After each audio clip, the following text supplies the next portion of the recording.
Serious, what do you think is the creepiest / most disturbing unsolved mystery ever?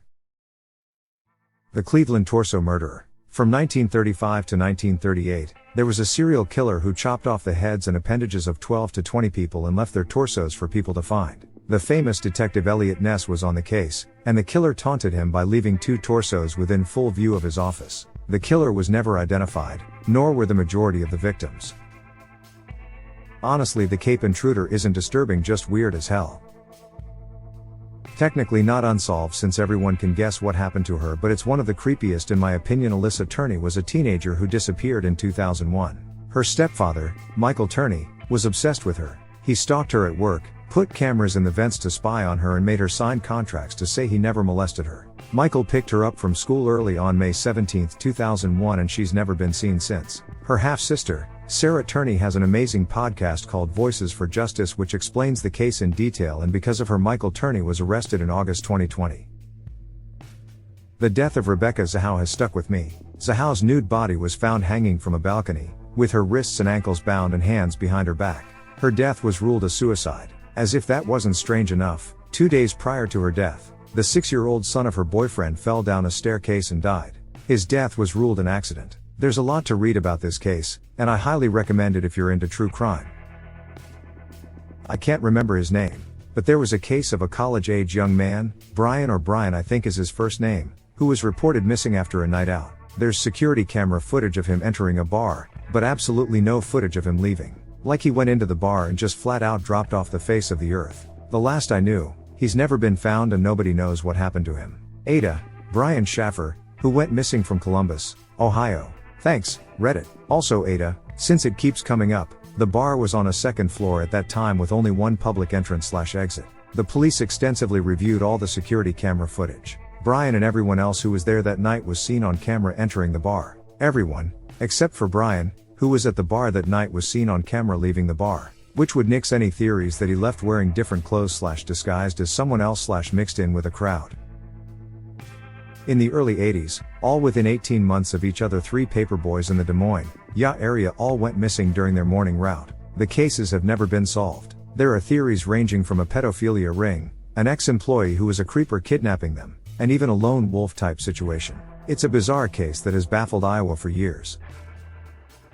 What happened to the alien Moore lighthouse keepers? Most likely they were swept out to sea by violent waves, but no storms were reported on the dates they went missing, and if there were, why would they leave the safety of their lighthouse? The murder of the Swedish Prime Minister Olof Palme. He was killed over 30 years ago and no one have found the murder. The Black Dahlia case. How can someone randomly disappear and be found chopped in half by a surgeon who was never found? What? Doesn't add up to me. Charles E.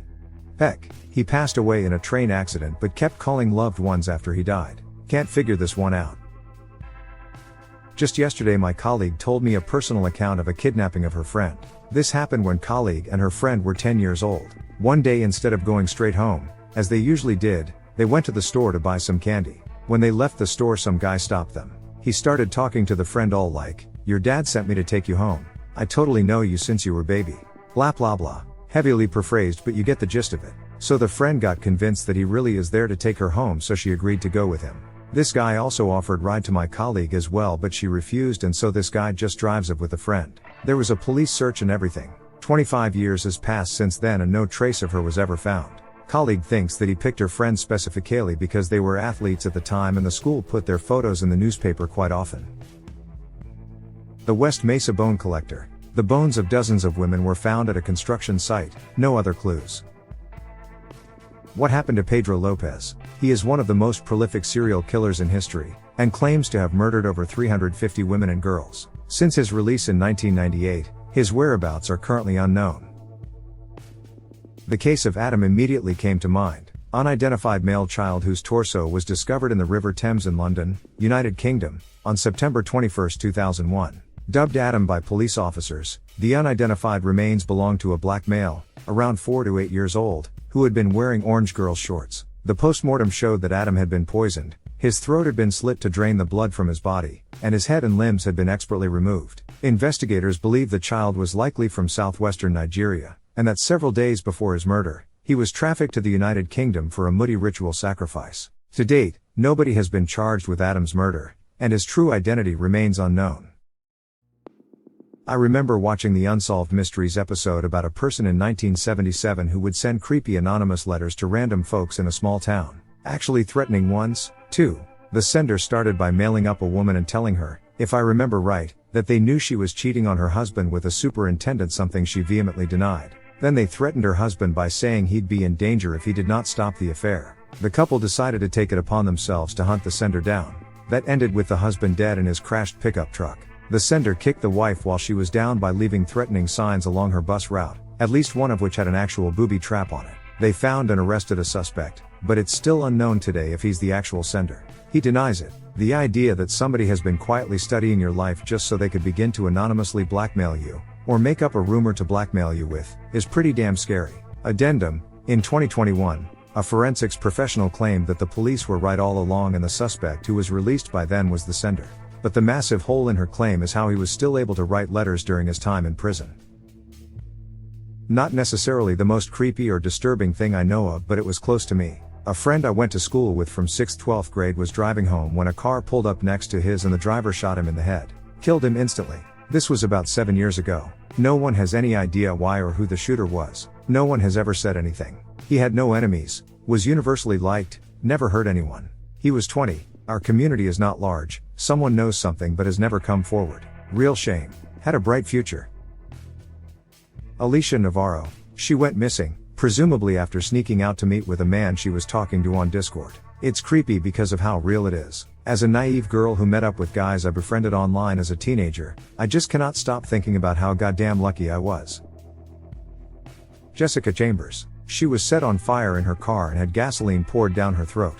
Paramedics found her walking down the lane on fire. The only part of her body that wasn't burned was the bottom of her feet. She did not survive. Police found a suspect but did not have enough evidence to charge him. Paramedics were so traumatized by what they saw, they had to go through therapy, and broke down on stage during interviews. She tried to name her attacker, but her throat was so destroyed, she couldn't be understood.